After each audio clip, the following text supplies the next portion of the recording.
La dette publique, encore et toujours la dette publique. Il faut moins de dette publique. Dette publique, dette publique, dette publique. Oui, on a compris. Mais en effet, il y a de quoi la prendre au sérieux, cette fameuse dette publique. Son impact est mondial, et rares sont les pays qui ne sont pas sévèrement touchés. La preuve, la dette publique mondiale n'a cessé d'exploser au cours de ces dernières décennies. Mais pourquoi autant de dettes? Que faudrait-il faire? Il faut moins de dépenses publiques. Plus de compétitivité, un plan d'austérité, tout privatiser. Oula, doucement, vous en êtes bien sûr? Déjà, comment expliquez-vous que autant de pays soient endettés à ce point-là? C'est bizarre quand même. Et pourquoi ne parlez-vous pas du système des réserves fractionnaires? De la création monétaire par le crédit? Ou de l'article 123 du traité de Lisbonne? Il me semble que c'est important. Hein, quoi? Hein? Je vois, vous ne savez pas ce que c'est. Eh bien, dans ce cas-là, il va falloir que je vous explique.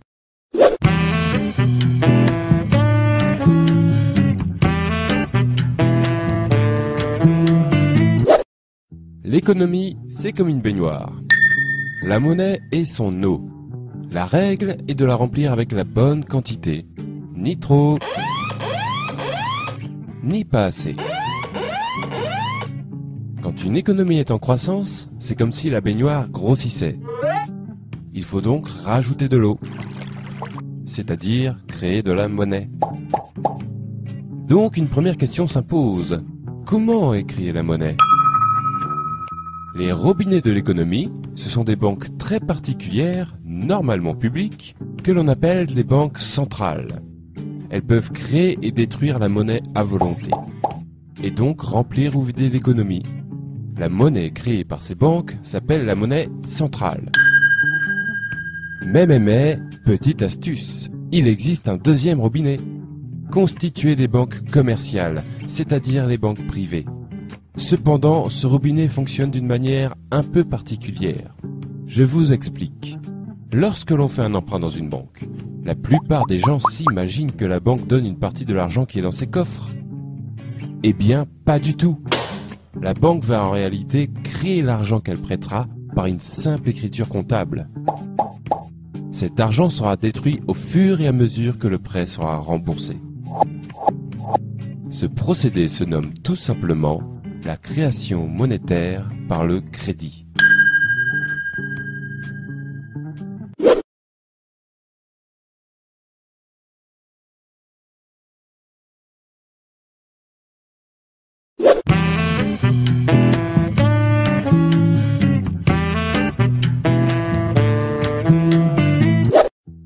Pour savoir lequel de ces deux robinets coule le plus fort, il faut connaître les règles qui permettent de les tourner. Première règle, l'article 123 du traité de Lisbonne. Il fut un temps où les États se finançaient auprès de leur banque centrale et faisaient donc couler le premier robinet. Autrement dit, les banques centrales créaient l'argent dont les États avaient besoin pour combler leur déficit. Ce que l'on appelle aussi faire tourner la planche à billets. Mais l'abus de cette pratique à des fins généralement électorales provoquait par moments une inflation importante. C'est pourquoi, depuis les années 70, influencés par le monde financier, les États s'interdirent le recours aux banques centrales. Cette interdiction existe toujours et est aujourd'hui visible dans le traité de Lisbonne, signé par tous les membres de l'Union européenne sous l'article 123. Les États ne peuvent donc plus faire couler le premier robinet, ils utilisent alors le second. Cela veut dire que pour combler leur déficit, les États font désormais des emprunts auprès du marché financier, et plus particulièrement auprès des banques commerciales. Deuxième règle, les réserves fractionnaires. Tout comme les États, les ménages et les entreprises font aussi leurs emprunts auprès du marché financier. Cela garantit alors pour les banques commerciales beaucoup d'argent à prêter en perspective. Mais disposent-elles de suffisamment de fonds pour cela?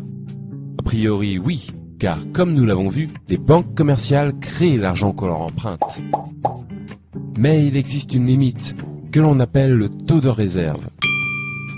La création ne peut avoir lieu que si la banque possède une certaine quantité de monnaie centrale. Cependant, cette limite est franchement souple, puisque, au final, les banques commerciales peuvent créer et prêter plus de 6 fois ce qu'elles possèdent en monnaie centrale. Et si malgré cette souplesse, elles sont tout de même à court, pas de souci, puisqu'elles sont autorisées à emprunter autant que nécessaire auprès des banques centrales. Cela laisse donc pas mal de liberté au second robinet. Ce système plutôt méconnu s'appelle le système des réserves fractionnaires. Il est pourtant répandu dans le monde entier.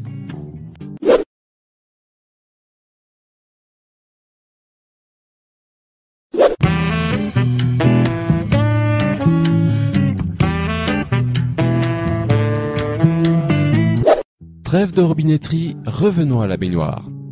Nous venons de voir que le premier robinet ne sert plus aujourd'hui qu'à alimenter le second. En d'autres termes, la monnaie centrale ne sert plus aujourd'hui qu'un rôle de régulation pour les banques. On peut donc comprendre que la baignoire est alors totalement remplie de la seconde eau.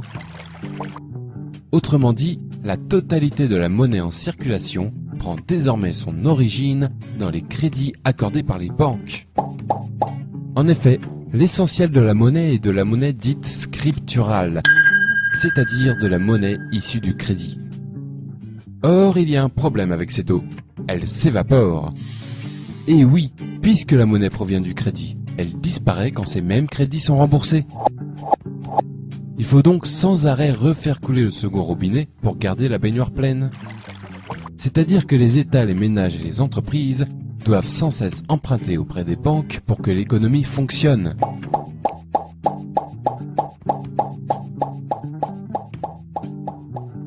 Deuxième problème, cette eau coûte très cher. En effet, les crédits accordés par les banques s'accompagnent d'un taux d'intérêt servant à rémunérer la banque. Il faut par conséquent payer perpétuellement des intérêts sur cette monnaie scripturale qui remplit l'économie. Et je peux vous le dire, cela représente un sacré pactole pour les banques et leurs créanciers. Et un sacré manque à gagner pour tous les autres. On va voir combien ces fameux intérêts peuvent coûter avec un exemple concret. L'énorme dette publique française. Respectant les règles qui ont été décrites, l'État français ne fait plus appel à sa banque centrale et paye donc des intérêts depuis 1973. Lorsque l'on somme ce qui a été payé en intérêts seul depuis cette date, on obtient le nombre remarquable de 1400 milliards d'euros. Pourquoi remarquable ? Parce qu'il est très proche d'une autre somme, la dette publique française actuelle, qui a augmenté sur cette même période de 1350 milliards d'euros. En clair, ce qui fait grossir la dette, ce sont tout simplement les intérêts de cette même dette. Et n'oublions pas qu'il ne s'agit ici que de la dette publique. La dette des entreprises commerciales françaises, par exemple, elle, est aujourd'hui de 7000 milliards d'euros. Les raisons d'un tel florilège de dettes publiques et privées partout dans le monde sont maintenant plus claires. En effet, une grande partie des pays de la planète baignent dans le même bain, à devoir faire des emprunts et payer des intérêts pour faire fonctionner leur économie.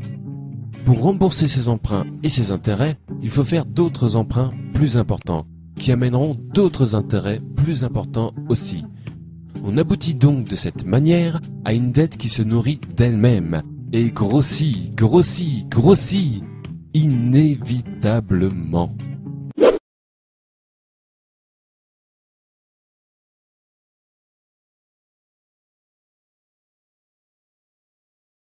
Vous avez déjà dû entendre que la dette publique est provoquée par une mauvaise gestion des dépenses de l'État, ou un manque de compétitivité, et que la seule manière de la résorber est de privatiser l'économie ou d'appliquer des plans d'austérité.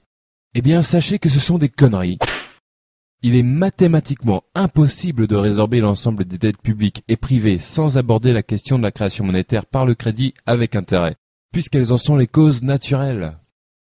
Si vous voulez résorber la dette, le premier prérequis indispensable est d'arrêter de faire couler le second robinet pour remplir la baignoire et d'utiliser plutôt le premier à bon escient.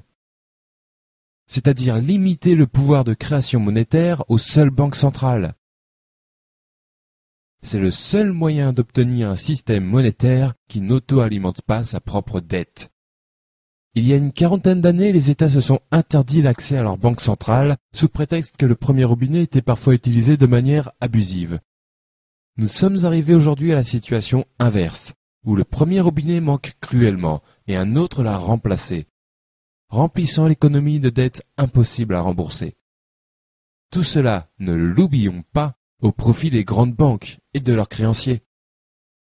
Je trouve déplorable qu'un sujet si crucial ne soit ne serait-ce que débattu par la classe politique, ni ne soit jamais traité dans les grands journaux.